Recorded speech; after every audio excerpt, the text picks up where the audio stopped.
എന്താണെന്നറിയോ? യേശു ഏകരക്ഷകൻ. എന്തുകൊണ്ടെന്നറിയോ? ആദ്യത്തെ മിനിറ്റ് മുതൽ പരിശുദ്ധാത്മാവ് കളത്തിലുണ്ടാവും.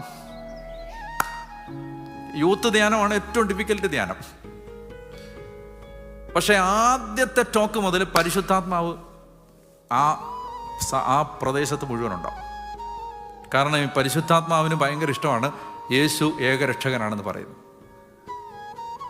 ഭയങ്കര മൂവിങ് ഓഫ് ദ സ്പിരിറ്റ് ഭയങ്കരമായിരിക്കും. Jesus the only saviour. യേശു ഏകരക്ഷകൻ. രക്ഷയ്ക്ക് പല വഴികളില്ല, ഒരു വഴിയേ ഉള്ളൂ. ആ വഴിയുടെ പേര് യേശു എന്നാണ്. യേശു. ഇത് പറയണമെങ്കിൽ ഞാൻ യൂത്തിനെ ധ്യാനിപ്പിക്കുമ്പോൾ പറയും, 26 കണ്ടംപററി ഫിലോസോഫിക്കൽ തിയറികളെ തള്ളിക്കളഞ്ഞുകൊണ്ട് നിങ്ങൾക്ക് യേശു ഏകരക്ഷകനാണെന്ന് പറയാൻ പറ്റും. നിങ്ങൾ യേശു ഏകരക്ഷകനാണെന്ന് പറയുമ്പോൾ ഇന്ന് നിലനിൽക്കുന്ന